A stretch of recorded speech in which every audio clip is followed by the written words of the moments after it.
Hi and welcome to this tutorial. We're going to be looking at Camera Raw or Adobe RAW. So we're looking at RAW images and the processing of RAW images.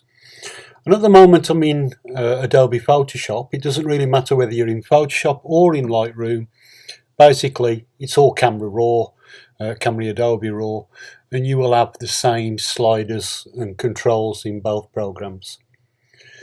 So what we're really going to concentrate on is the histogram, which is right at the top of your screen there.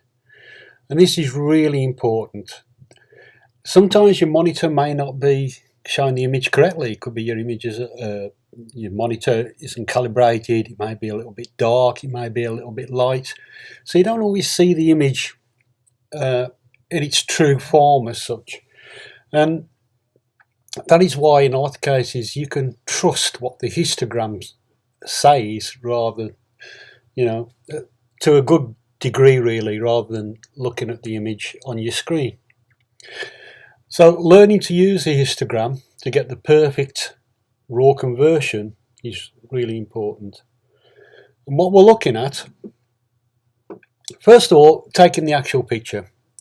You need a good picture to work with. If you've got a vastly underexposed picture and you're trying to correct it in Adobe RAW, the more you bring the shadows up, the more noise and interference you're going to get into your images. So it's really important, first of all, learn to use your camera correct and try and get the best exposure. This lesson is nothing to do with that. That's something you need to learn first of all.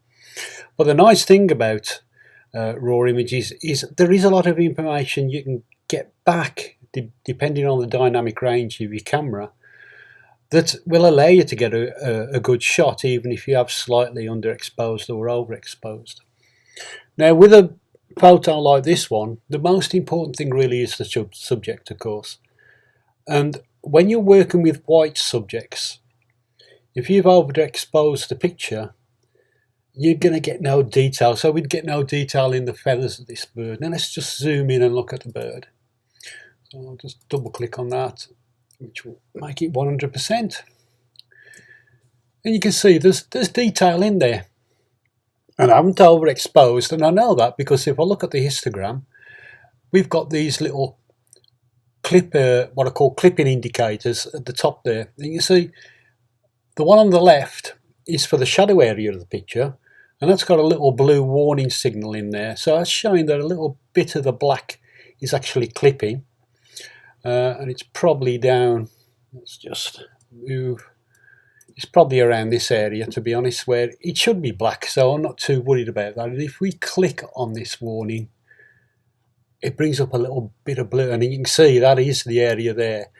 I'm not sure if there's anywhere else. It's probably just that area. Can't see any other warnings on there, and really that should be pure black, so there's no worries there on that part. So basically we've got a very it's well taken. Now I can also get a little bit more detail out of those feathers if I take the highlights down a bit. So if we look at the different settings on there, we've got whites. So if I take the whites down, you can see that brings back a little bit of detail. But what I prefer to do is to bring down the highlights just a bit, and you can see how much more detail I'm getting in the feathers. But again, I'm looking at the histogram. I want the histogram to be just before the clipping area, so I don't want this to turn red. If I go with the whites and I drag up that way, you can now see, because I've clicked on this indicator at the top right there, I can see these red areas are showing that I'm now clipping, I'm overexposing that area and losing detail. So that part of the histogram is really important. Let's just reset this for now. So we're back to where we was originally. So I'm looking at this image. I've checked the indicators, but there's a much better way of working. And that is to use the sliders, and when we click on the slider, I'm just going to click on the whites to start with. And while I'm holding down on that and sliding it, I'm going to hold down the Option key on a Mac, or if you're working on a PC, it's the Alt key. And if you hold that down and I bring the whites up, you can see that that's showing me the areas that are overexposed. So all that is overexposed, and if I bring it down, that's showing me that I'm okay in this area. But if I bring that up, that's just when I'm getting to the point of overexposure. So I need to make sure that that is, I mean, sometimes there's a bit of pure white on there, so there's just a tiny bit on there. So I know my whites are set okay. Now I'm going to take the highlights, and I can see I'm going to drag that down a little bit. And I'm holding down the Option key, so I can see these little blue areas. And now I'll probably come down just a little bit more. And now I can see a lot more detail in the feathers. And I know I'm just getting below that clipping point. Now, I could also bring the whites up just a touch on there. So hold down the Option key again. See these little tiny areas, probably, that's it, that's looking good there. So you can see how much detail I'm getting, and by holding down the Option key, or the Alt key if you're on a PC, you can actually physically see much better to get those settings correctly. So learning to use the sliders is really important when you're working with Camera Raw and looking at the indicators. Now, as I say, the black I'm not worried about because it should be pure black down that area. And I'm just going to double click the hand tool up here now, and that will take the picture and take a look at it on a whole. Now if I wanted to actually bring up a little bit of the shadow areas, then I would use the shadow slider. And I'm just going to do it by eye first of all. So I'm just going to drag these up.